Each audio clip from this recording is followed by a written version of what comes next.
ওহ, সমুদ্রের পাড়ে ভোরবেলায় দারুণ লাগে না? দারুণ, কিন্তু জলটা অনেকটা পিছনে অনেক পেছনে, অনেক পেছনে, ওই যে হুম। অনেক পেছনে জল, বহু পেছনে।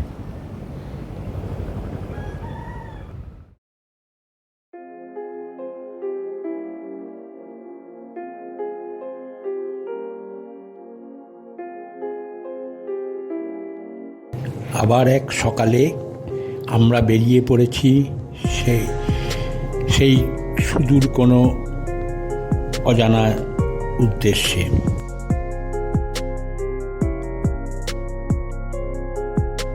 সকাল সকাল বেরিয়ে পড়ার উদ্দেশ্য প্রায় 400 কিলোমিটার যেতে হবে। আমরা আসানসোল থেকে বেরিয়েছি 5 বুড়ো, অর্থাৎ 5 সিনিয়র সিটিজেন। আমাদের সেই সিনিয়র সিটিজেন গ্রুপের, আমাদের ঘুরঘুরে গ্রুপের 5 বুড়ো আমরা চলেছি আজ তাজপুর। এই তাজপুরের প্রতি একটা আমাদের উইকনেস রয়েছে প্রত্যেকেরই, বিশেষ করে আমাদের গ্রুপের। তার কারণ হলো তাজপুরের মতন নিরিবিলি শান্ত পরিবেশ, সুদূর প্রসারী সি বিচ, সুন্দর সমুদ্র, শান্ত সমুদ্র, তার পাশে বসে ঘন্টার পর ঘন্টা কাটিয়ে দেওয়া যায়। এই পরিবেশটা বা এই শান্ত নিরিবিলি ব্যাপারটার জন্যেই আমাদের মন কিন্তু বারবার ছুটে যায় তাজপুরের দিকে।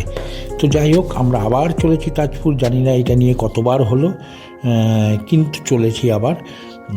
সকাল সকালই বেরিয়েছি। চলুন এবার বাকিটা রাস্তায় গিয়েই দেখা হবে। তো আমাদের গাড়ি চলেছে, নিজেদের গাড়ি নিয়েই চলেছি। রাস্তায় বাকি কথা হবে, বাকি কোথায় কি করলাম, কোথায় গিয়ে উঠলাম, সবই দেখাবো। দেখতে থাকুন।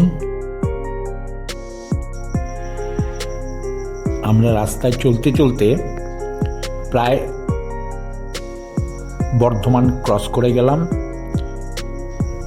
পালশিট অর্থাৎ শক্তিগড়, সেই শক্তিগড়ের ল্যাংচার, বিখ্যাত ল্যাংচার দোকান পার করে এসে আমরা দাঁড়ালাম একটু চা খেতে। এখানে একটু চা খেয়েই আমরা আবার বেরিয়ে পড়ব কলকাতার উদ্দেশ্যে, কারণ আমাদের 5ম জন অর্থাৎ 5th বুড়ো আমাদের কলকাতা থেকে উঠবে। তাই আমরা তাকে উঠিয়ে তারপরে আমরা তাজপুরের দিকে এগোবো।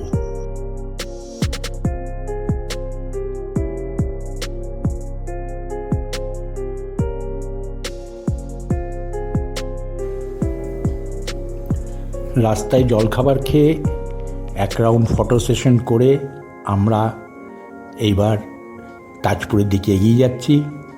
আমরা ডানকুনি থেকে বোম্বে রোড ধরে এগিয়ে চলে এসেছিলাম। এসে রাস্তায় দাঁড়িয়ে একটু জলখাবার খেলাম।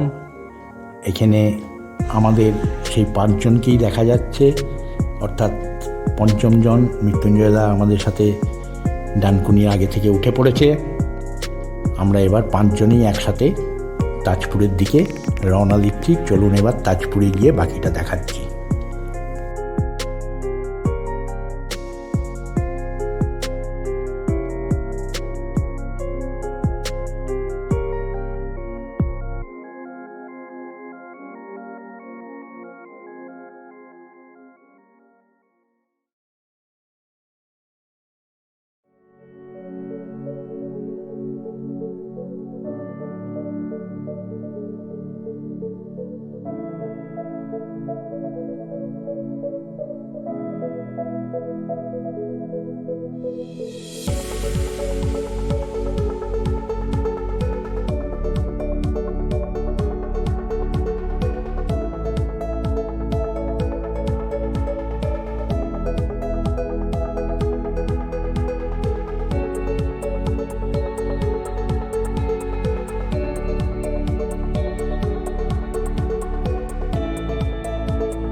এই দেখুন কি সুন্দর দোতলার মতন করা রয়েছে।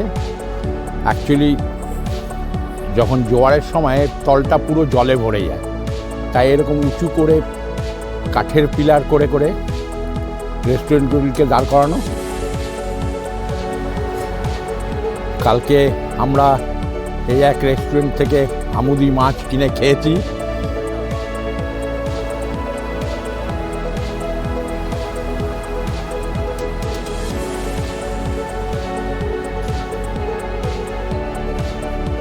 কুলুদা এখন ফটো তোলায় ব্যস্ত।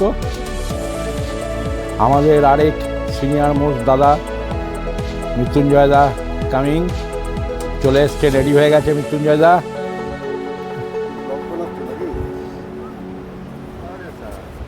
কি লাগছে সত্যি তোমাকে?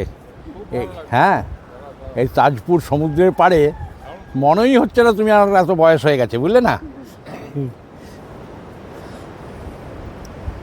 না গো, এরকমই থাকো যেন আরও ঘুরতে পারি আমরা, আমাদের এই সিনিয়র সিটিজেন গ্রুপ যেন ঠিক থাকে।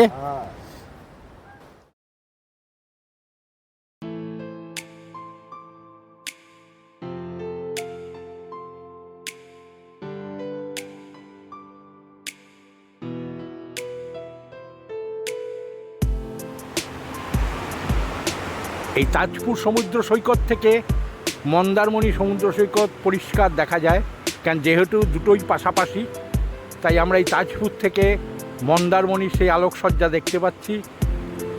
দেখতে দারুণ লাগছে, ভীষণভাবে উপভোগ করছি।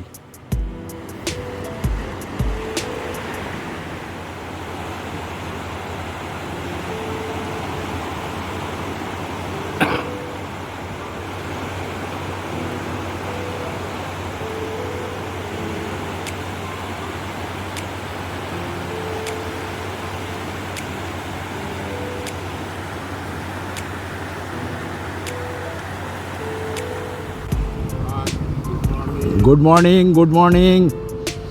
তা ঘুম কেমন হলো? ভালো হয়েছে রাত্রে?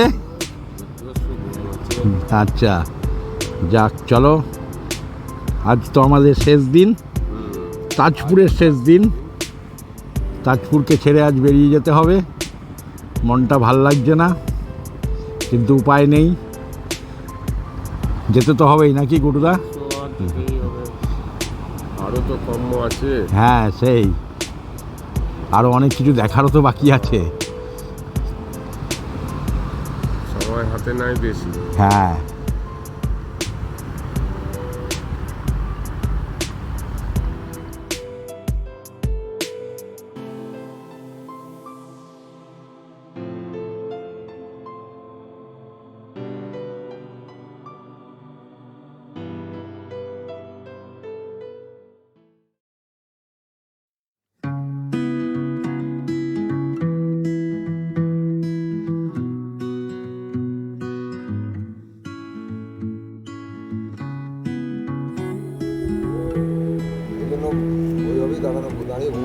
আজ এক নতুন উদ্যোগ নিয়ে আমরা ভোরবেলায় এই 5 বুড়োতে বেরিয়ে পড়েছিলাম যে তাজপুর থেকে হেঁটে আমরা আজকে শঙ্করপুর পর্যন্ত যাব সি বিচ ধরে ধরে। তো হাঁটতে হাঁটতে আমরা বহুদূর চলে এসে একটু হাঁপিয়ে গেছি, তাই বসে পড়লাম সবাই মিলে চা খেতে। সঙ্গে আমরা পেয়ে গেছি আমাদের একজন বন্ধুকে।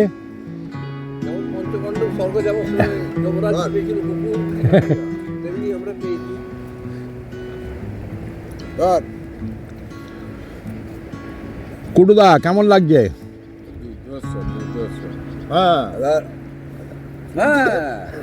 সেই মনে হচ্ছে যুদ্ধস্ব এলাকা, ভালো, মানে ইয়েটা ভালো। সি বিচের ওপরেই আমরা চেয়ার টেবিল লাগিয়ে বসে পড়েছি চা খেতে। ছেড়ে যেতে ইচ্ছা করছে না, কিন্তু আজ চলে যেতেই হবে আমাদের এখান থেকে। সবাই খুব ভরাক্রান্ত মন নিয়ে এবার বাড়ি ফেরার পালা। বলাদা, কেমন লাগলো বলো?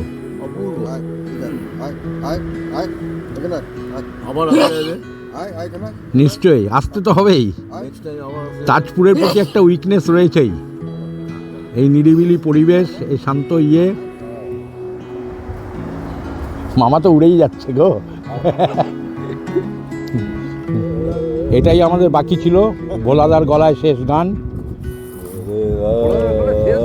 মানে শেষ গান বলতে তাজপুরে শেষ গান।